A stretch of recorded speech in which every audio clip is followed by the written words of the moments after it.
All right, this is problem 59 from the final review. It's saying a motorcycle daredevil is planning a stunt to perform at a county fair.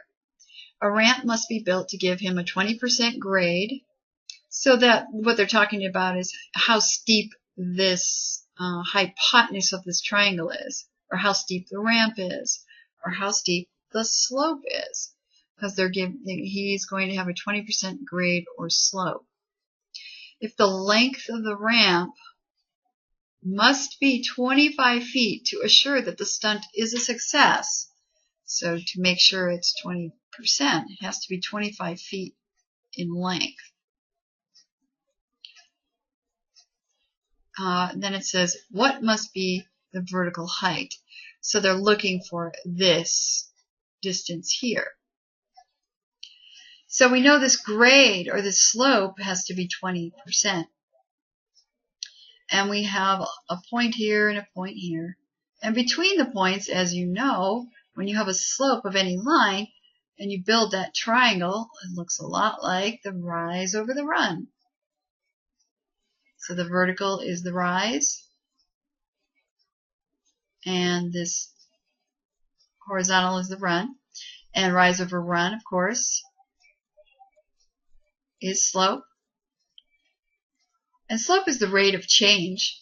So it's like the rate of change that this line is moving upwards at a constant rate, and that's really the point. Anyway, rise over run is slope. And we know that this slope is a 20% grade. So what we can do is you'll plug in your x value for the rise, plug in the 25 feet for the run, and you could set it equal to 20 over 100 if you remember how to break apart your percent, and you can solve it as a proportion. So it's 100 times x, so you do that, and then set that equal to the other side, 25 times 20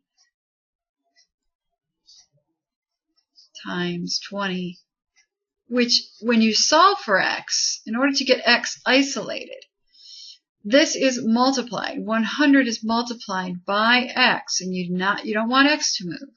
You want this one to move. So it's multiplied by x, so then you do the opposite function, which is then to divide, not divide by x, but divide by 100, because you want to move the 100. So you divide both sides by 100.